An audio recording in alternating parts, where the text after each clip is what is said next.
Hi friends, நாங்கள் ஒரு fish tank set பண்ணியிருக்கோம். நேனோ டேங்க் தான் செட் பண்ணியிருக்கோம். ஆனால் நீங்கள் வீடியோவில் பார்க்கும்போது ரொம்ப பெருசாக தெரியும். சின்னதாக ஒரு ட்ரை பண்ணியிருக்கோம் பிளான்டட் டேங்க் செட் பண்ணுற மாதிரி. அதெல்லாம் ஷிம் விட்ருக்கோம், அதுக்கப்புறம் நியான் டெட்டா ஃபிஷ் எல்லாம் விட்ருக்கோம். ஷிம் எல்லாம் கொஞ்சம் வளர்ந்துருச்சு. இப்போது வாங்கி ஒரு 2 வீக்ஸ் ஆகிடுது. இப்போ நல்லா வளர்ந்துருக்கு. அதே மாதிரி எந்த பக்கமாக கொஞ்சம் பிளான்ஸ் வச்சுருந்தோம், ஆனால் அது நம்ம அழுகி போயிடுச்சு. அது எதுனாலன்னு தெரியல. இப்போ தான் நாங்கள் ஸ்டார்ட் பண்ணியிருக்கோம். பார்ப்போம் நெக்ஸ்ட் டைம் அது மாதிரி நம்ம டிஷ்யூ கல்ச்சர் பிளான்ஸ் வைக்கலான்னு ஒரு பிளான் இருக்குது. கொஞ்ச நாள் போகட்டும். இன்னும் நைட்ரஜன் சைக்கிள் கம்ப்ளீட் ஆகல. 2 வீக்ஸ் தான், 2-3 வீக்ஸ் தான் ஆகுது.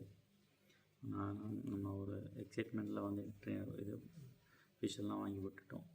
அதுக்கு முன்னாடி என்ன ஆகுதுன்னு பார்க்கலாம் அப்படின்னு சொல்லிட்டு உங்களுக்கு நெக்ஸ்ட் வீடியோவில் இதோட ப்ரைஸ் எவ்வளோ ஆச்சுன்னு சொல்கிறேன். ஒரு 3000 பக்கத்தில் தான் எல்லாமே ஆகிடுச்சு. இப்போ இதுவரை பிரச்சனை எதுவுமே இல்லை. ஃபிஷ் எதுவுமே சாகலை, நல்லா தான் போயிட்டுருக்குது. ஆனால் நம்ம ஷிம்மை பார்க்கும்போது இதுக்கு முன்னாடிலாம் எந்த அளவு தான் அந்த பெரிய ஷிம்பு இருந்துச்சு, அது இப்போ ரொம்ப பெருசாக இருக்குது. நீங்கள் பார்த்தீங்கன்னா தெரியும். இந்த ட்ரிப் டூட் வந்து வீட்லேயே இருந்துச்சு. ஒரு கொய்யா மரம் வீட்டிலே இருந்துச்சு. கொஞ்சம் நல்லா வெயிலே இருந்துச்சு. அதை எடுத்து நாங்கள் சுடு தண்ணியில் இது வச்சு அதுக்கப்புறம் நாங்கள் இது பிளான்டட் டேங்கில் வச்சுருக்கோம். அதே மாதிரி இந்த அக்வா சாயில் வர கடையில் வந்து வாங்கியிருந்தோம். இது லூஸில் கிடச்சிச்சு.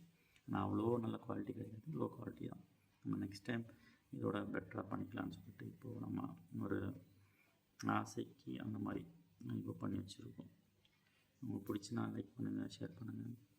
நம்ம இன்னும் பெரிய பெரிய டேங்க்ஸு அதே மாதிரி இந்த சப்ஸ்கிரைப் பண்ணுங்கள். புதுசாக நம்ம ஸ்டார்ட் பண்ண யூடியூப் சேனல் பாருங்கள். தேங்க்யூ.